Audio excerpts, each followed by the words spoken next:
कट्टरवादी जो छवि है उसके बावजूद भी मुस्लिम साथ ना कट्टरवादी छवि बनाई गई, ये विपक्ष ने बदनाम करने का कोशिश किया गया। हमारे भारत की संस्कृति, हिंदू संस्कृति, सनातन धर्म की संस्कृति और हिंदू राष्ट्र को या हिंदू धर्म को मानने वालों की जो संस्कृति है, सर्वे भवन्तु सुखिनः, सर्वे सन्तु निरामया, सर्वे भद्राणि पश्यन्तु मा कश्चित् दुःखभाग् भवेत्, ये संस्कृति है। G20 हुआ, मोदी जी का स्लोगन था वसुधैव कुटुम्बकम।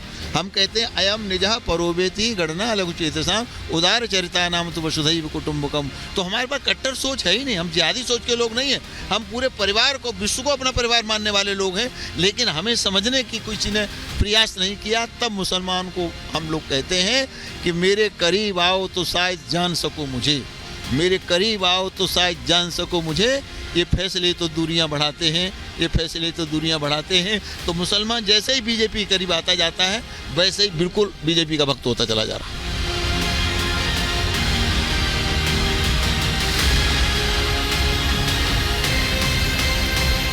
तो साक्षी महाराज लगातार अपनी चुनावी कैंपेन में जमीन पर उतरे हुए हैं और नारी शक्ति का बड़ा योगदान रहा है चुनावों में।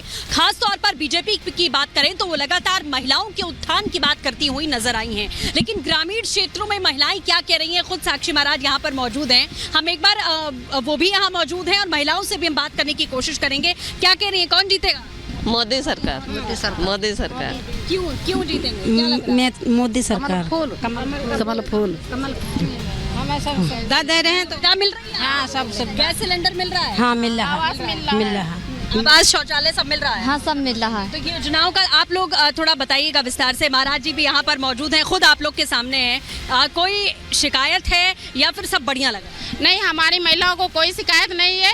और जबकि जब से भारतीय जनता पार्टी आई है, हमारी महिलाएं बहुत खुश हैं, क्योंकि पहली बार इस पार्टी में महिलाओं को सुरक्षा भी मिल रही है, आवास भी मिल रहा है, व्यापार के लिए लखपति जैसी योजनाएं चल गई हैं। तो हमारी महिलाएं बढ़ चढ़ के अब आगे आ रही है, हर जगह हिस्सा ले रही है, आत्मनिर्भर बन रही है।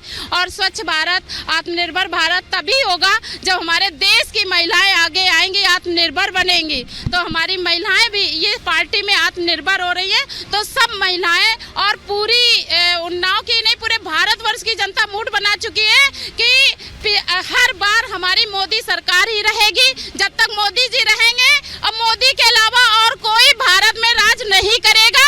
राम राज है, मोदी है तो राम राज है, मोदी है तो मुमकिन है।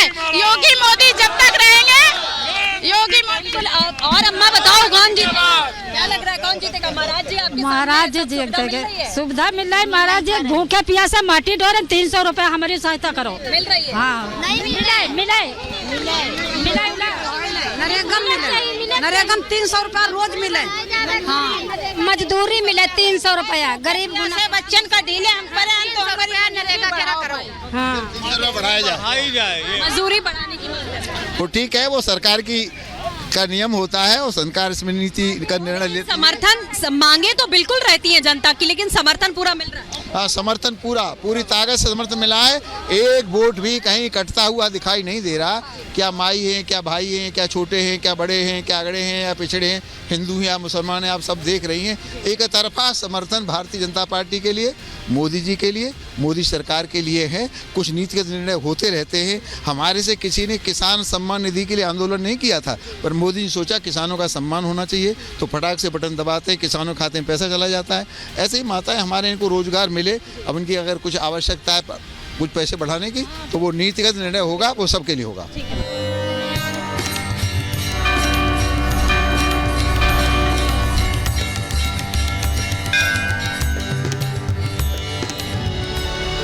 तो साक्षी महाराज लगातार अपने दौरे पर हैं, जीत का दावा कर रहे हैं। हिंदू धर्म से और आध्यात्म से बड़ा नाता उनका रहा है और इसी के लिए लगातार वो चर्चाओं में भी रहे हैं और विपक्ष की ओर से निशाने पर भी रहे हैं। साक्षी महाराज यहाँ दर्शन पूजन के लिए पहुंचे हुए भी हैं और यहीं पर इससे शुभ जगह शायद कोई नहीं हो सकती इस मुद्दे पर बातचीत करने के लिए। महाराज जी, प्रभु का आशीर्वाद आप यहाँ लेने के लिए पहुंचे हुए हैं, लेकिन राम राज्य और प्रभु राम के मंदिर को लेकर बड़े आरोप भारतीय जनता पार्टी पर लगे और आप जैसे मुखरता के साथ में राम मंदिर के मुद्दे को लेकर जनता के सामने बोलने वाले नेताओं पर भी लगे कि क्या राम और राम राज्य की जो कल्पना ये लोग करते हैं ये बीजेपी का पेटेंट है।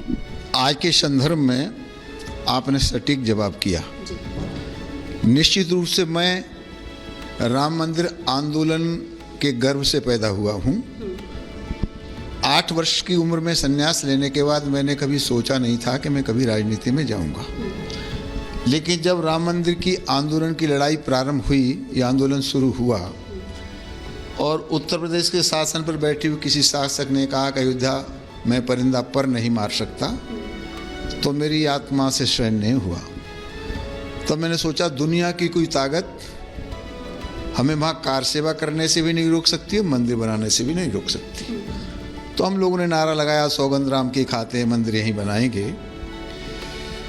तब विपक्ष ने हर बार आरोप लगाया, निंदा की, ये बीजेपी वाले, ये साधु महात्मा, ये बीएचपी वाले जनता को पागल बना रहे हैं, ये कभी मंदिर बनाने वाले नहीं हैं। जो चुनाव आता है तो मुद्दा लेके आ जाते हैं। आप एक छोटे से गांव के मंदिर में खड़ी हैं। लोग हिंदुस्तान के प्रभु श्री राम से, देवी देवताओं से किस तरह से जुड़े हुए हैं, उसका ये जीता जागता प्रमाण है जहां आप खड़े हुए हैं। तो अयोध्या से फिर कितना लगाव होगा। इसलिए भारतीय जनता पार्टी ने आरोप प्रत्यारोप, हानि लाभ को कभी नहीं सोचा। राम जी के कारण हमारी लोकतांत्रिक तरीके से चुनी गई 4 सरकारें चली गई। यूपी चला गया, राजस्थान चला गया, हिमाचल चला गया और हमारा मध्य प्रदेश चला गया। 4 सरकारें गई, हमने उसे सबको सहन किया, लेकिन राम को नहीं छोड़ा। हमने कहा सौगंध राम की खाते मंदिर वहीं बनाएंगे। अब लोग कहते थे अब तारीख नहीं बताएंगे, तारीख भी बता दी गई, मंदिर भी बन गया और रामलला की प्राण प्रतिष्ठा भी हो गई। तो जो हमने वचन दिया था, जो बात की थी, हमने वो पूरी कर दी। हम लोग राम भक्त हैं, रघुकुल रीति सदा चली आई, प्राण जाए पर वचन न जाए। समाजवादी पार्टी की अगर बात करें तो वो लगातार इसी पर कटाक्ष करते रहे हैं। अखिलेश यादव न्योता जाहिर सबको दिया गया था, लेकिन वो पहुंचे नहीं दर्शन करने। उन्होंने कहा कि हम बाद में आकर कर लेंगे दर्शन, राम जी तो वही हैं और राम जी तो सबके दिल में बसते हैं। तो ये इसका प्रचार करने की क्या जरूरत है? कितनी बुनियादी अंतर है। जब हम कहते थे सौगंध राम की खाते मंदिर वहीं बनाएंगे, तो अखिलेश जी, उनके पिताजी, उनकी पार्टी वाले, कांग्रेस वाले कहते थे बीजेपी वाले तारीख नहीं बताएंगे। अब जब मंदिर की प्राण प्रतिष्ठा निमंत्रण दिया गया तो अखिलेश जी कहते हैं, राहुल कहते हैं हम जाएंगे पर तारीख नहीं बताएंगे। कितना परिवर्तन हो गया। तो हमसे कहते थे मंदिर बनाएंगे तारीख नहीं बताएंगे, अब कह रहे हैं हम जाएंगे जरूर, हम तो राम को मानते हैं पर जाने की तारीख नहीं बताएंगे। मतलब समाजवादी पार्टी कहीं से टक्कर में नहीं है? नहीं, समाजवादी पार्टी ही नहीं, उत्तर प्रदेश में पूरा एनडी गठबंधन कहीं भी टक्कर में नहीं है। पहले इंडिया गठबंधन था ये, तो हम उसको घमंडिया गठबंधन कहते थे, फिर उसमें से लोग टूट गए तो इंडी गठबंधन रह गया। तो कहीं कोई टक्कर में नहीं है। मुझे लगता है, विश्वास भगवान के मंदिर में खड़ा हूँ और भगवान ने कहा है मोर वचन चाहे पड़ जाए फीका, संत वचन पत्थर की लीका। तो मेरी ये पत्थर की लीक है कि 80 की 80 सीटें भारतीय जनता पार्टी के खाते में जाएंगी, इंडिया गठबंधन को 1 सीट नहीं मिलेगी। बहुत शुक्रिया महाराज जी हमसे बात करने के लिए। तो आप लगातार यहाँ पर सुन रहे थे साक्षी महाराज को, जो इस बात का दावा कर रहे हैं कि पूरी तरीके से 80 की 80 जो सीटें हैं वो सीधे तौर पर इस बार बीजेपी के खाते में जाने वाली हैं। रामराज और खास तौर पर राम मंदिर का जो मुद्दा रहा है वो बड़ी छाप और बड़ा प्रभाव यहाँ छोड़ने वाला है, और गठबंधन की अगर बात करें तो वो कहीं से भी टक्कर में नजर नहीं आ रहा है।